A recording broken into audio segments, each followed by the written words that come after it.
ಸ್ವಾಮಿ arrest ಆದ್ನ? ನಾನು ಇದನ್ನ ದೊಡ್ಡ ಮಾಂತ್ರಿಕ ಅನ್ಕೊಂಡ್ಬಿಟ್ಟಿದ್ದೆ.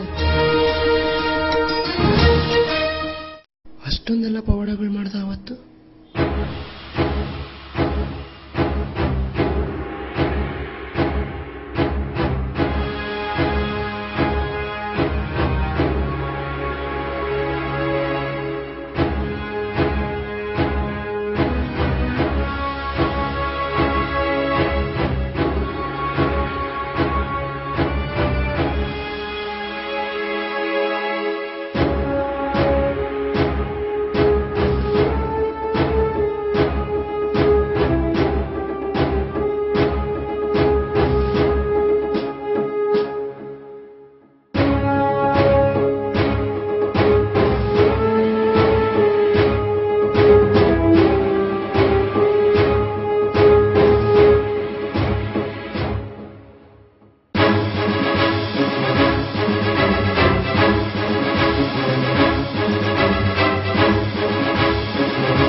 ನಮಸ್ಕಾರ ಸ್ವಾಮಿ.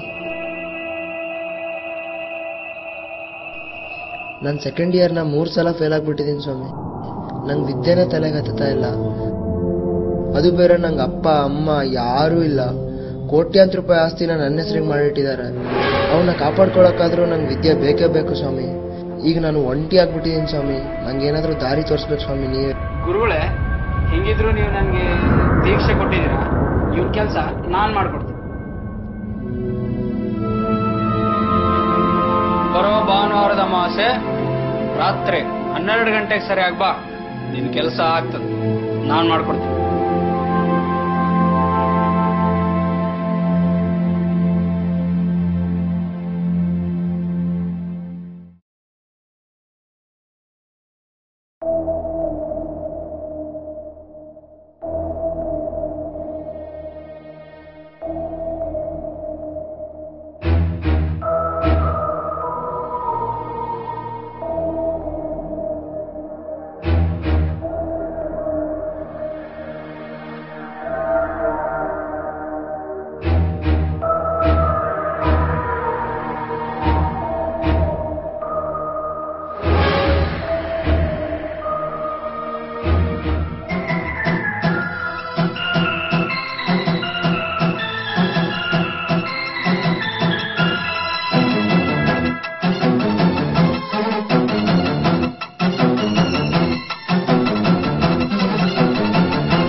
ಹಲೋ.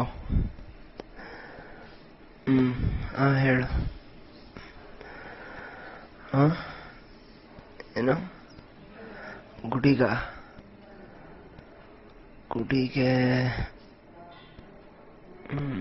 ಇರು ಒಂದು ನಿಮಿಷ.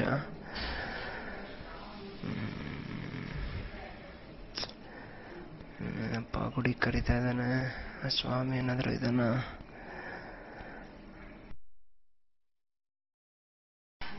ಸರಿ ಆಯ್ತು, ಬರ್ತೀನಿ.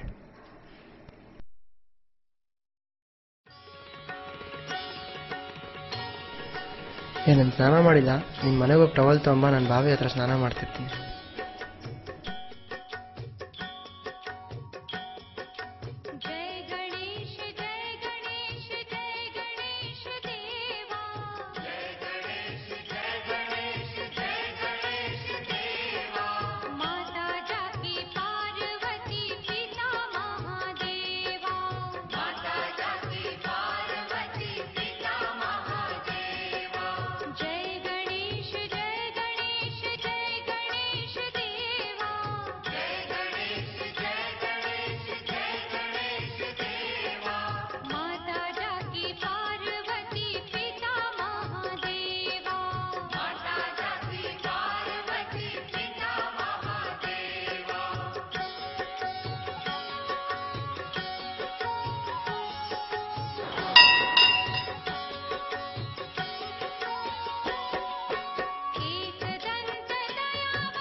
ರಾತ್ರಿ ಎಲ್ಲ ನಿದ್ದೆ ಇಲ್ಲ ಅಂತ ನಾನು ಸಾಯ್ತಾ ಇದ್ರೆ ಬೆಳಿಗ್ಗೆ ಯಾವನಪ್ಪ ಇವನ್ ಬಂದು ಬಾಗಿಲು ಬಡಿತಾ ಇರೋದು?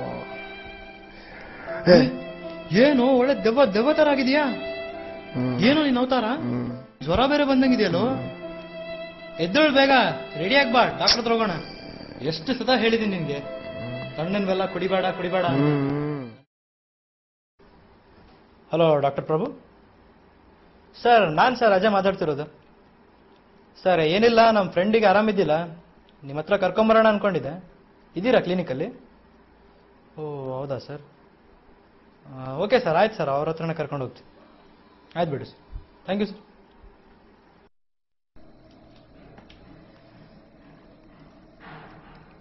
ಸರ್, ಯಾರು? ಡಾಕ್ಟರ್ ಪ್ರಭು ಅವ್ರು ಕಳಿಸಿದ್ರು. ಬನ್ನಿ ಕೂತ್ಕೊಳ್ಳಿ.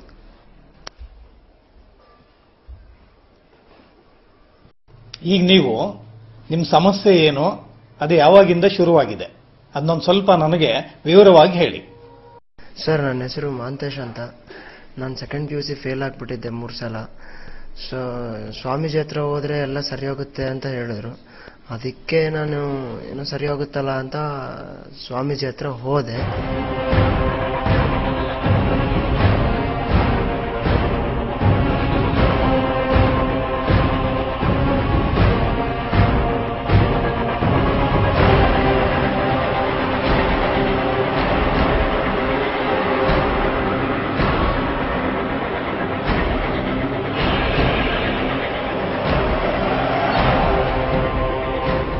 ಅವತ್ತಿಂದ ಇವತ್ತಿನವರೆಗೂ ಇಷ್ಟೆಲ್ಲ ಅನುಭವಿಸ್ಬಿಟ್ಟೆ ಸರ್ ನಾನು.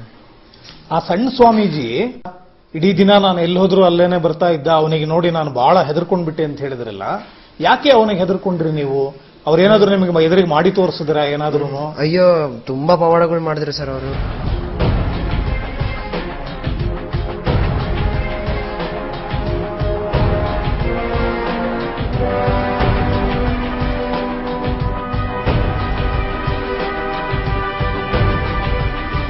ಈಗ ನೋಡಿ, ಆ ಸ್ವಾಮೀಜಿಗಳು ಕರ್ಪೂರದ ಆರತಿ ಮಾಡಿದ್ರು ಹೇಳಿದ್ರಿ, ಉರಿಯೋ ಕರ್ಪೂರನ ಬಾಯಲ್ಲಿ ಹಾಕೊಂಡ್ರು ಹೇಳಿದ್ರಿ.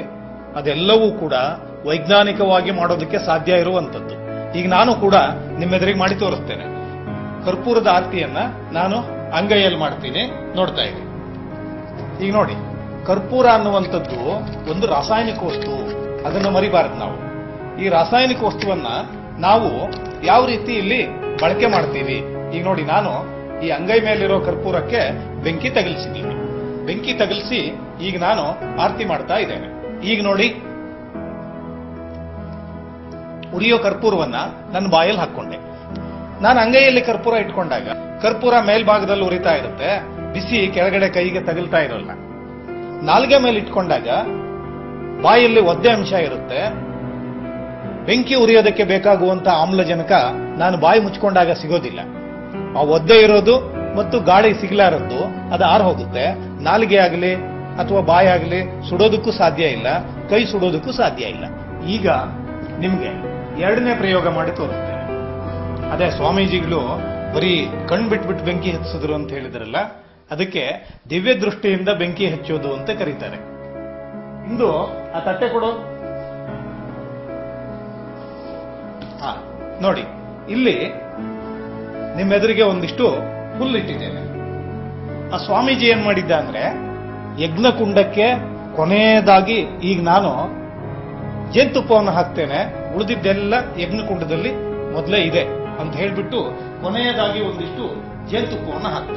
ಇಲ್ಲಿ ನಾನು ಕೂಡ ಈ ಬಾಟ್ಲಿ ಒಳಗೆ ಒಂದಿಷ್ಟು ಜೇನುತುಪ್ಪ ಇಟ್ಕೊಂಡಿದ್ದೀನಿ. ಈಗ ನೋಡಿ, ನಾನು ಕೂಡ ಕೊನೆಯದಾಗಿ ಈಗ ಒಂದಿಷ್ಟು ತಮ್ಮೆದುರಿಗೆ ಈ ಹುಲ್ಲಿನ ಮೇಲೆ ಜೇನುತುಪ್ಪವನ್ನು ಹಾಕ್ಬಿಟ್ಟು ಇದಕ್ಕೆ ಬೆಂಕಿ ಹತ್ತುತ್ತಾ ಅಂತ ಹೇಳಿ ನಾನು ಕೂಡ ಕಣ್ಬಿಟ್ಟು ನೋಡ್ತೇನೆ. ನಾನು ನನ್ನ ಕನ್ನಡಕ ಸಂಧಿಯಿಂದ ದಿಟ್ಟಿಸಿ ನೋಡಿದ್ರೆ ಇದಕ್ಕೆ ಬೆಂಕಿ ಹತ್ತಬಹುದಾ ಅಂತ ಹೇಳಿ ನೋಡೋಣ. ನೋಡಿ, ಈಗ ನಾನು ದಿಟ್ಟಿಸಿ ನೋಡ್ತಾ ಇದ್ದೇನೆ, ಹೊಗೆ ಬರ್ತಾ ಇದೆ. ಹೊಗೆ ಬಂತು ಅಂತಂದ್ರೆ ಅಲ್ಲಿ ಬೆಂಕಿ ಇರುತ್ತೆ. ನೋಡಿ, ಈಗ ಇದು ದಿವ್ಯ ದೃಷ್ಟಿಯಿಂದ ಬೆಂಕಿ ಹಚ್ಚುವಂತ ಪ್ರಯೋಗ. ನಿಮ್ಮ ಸ್ವಾಮೀಜಿ ಕೂಡ ಇದೇ ಪ್ರಯೋಗವನ್ನೇ ಮಾಡಿ ನಿಮ್ಮನ್ನ ಹೆದರಿಸಿರೋದು. ಇಲ್ಲಿ ಏನಾಗಿದೆ ಅಂದ್ರೆ, ಹುಲ್ಲಿನ ಮಧ್ಯದಲ್ಲಿ ಪೊಟ್ಯಾಸಿಯಂ ಪರ್ಮಾಂಗನೇಟ್ ಗೊತ್ತಲ್ಲ, ಪೊಟ್ಯಾಸಿಯಂ ಪರ್ಮಾಂಗನೇಟ್ ಅನ್ನ ಅದರಲ್ಲಿ ಹಾಕಿದ್ದೆ. ಅದ್ರ ಮೇಲ್ಗಡೆಗೆ ಈ ಜೇನುತುಪ್ಪ ಅಂತ ಹೇಳಿ ಹಾಕಿದ್ದು ಇದು ಗ್ಲಿಸರಿನ್. ಈ ಗ್ಲಿಸರಿನ್ ಮತ್ತು ಪೊಟ್ಯಾಸಿಯಂ ಪರ್ಮಾಂಗನೇಟ್ ಎರಡು ಸಂಯೋಗ ಹೊಂದಿದ ತಕ್ಷಣ ಬೆಂಕಿ ಹತ್ಕೊಳ್ಳುತ್ತೆ. ರಾಸಾಯನಿಕ ಸಂಯೋಗ.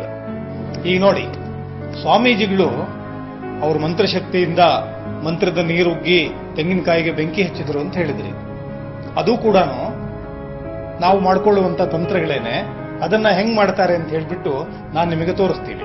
ಈಗ ನೋಡಿ, ಈ ರೀತಿ ಒಂದು ಪೂಜೆಗೆ ರೆಡಿ ಮಾಡಿರೋ ತೆಂಗಿನಕಾಯಿಯನ್ನ ಆ ಸ್ವಾಮೀಜಿಗಳು, ಬಾಬಾಗಳು ಅಥವಾ ಮಾಟ ಮಾಡುವವರು ಇಟ್ಕೊಂಡಿರ್ತಾರೆ. ಲೋಟದಲ್ಲಿ ಒಂದಿಷ್ಟು ನೀರು ಇಟ್ಕೊಂಡಿದ್ದೀನಲ್ಲ, ಅವರು ಮಂತ್ರಿಸಿದ ನೀರು ಅಂತ ಹೇಳ್ತಾರೆ. ನಾನು ಖಾಲಿ ಲೋಟದಲ್ಲಿರೋ ನೀರನ್ನೇನೆ ಈ ತೆಂಗಿನಕಾಯಿಗೆ ಅವ್ರು ಯಾವ ರೀತಿ ಹಾಕ್ತಾರೆ ಅದೇ ರೀತಿ ಈಗ ನಾನು ಕೂಡ ಹಾಕ್ತಾ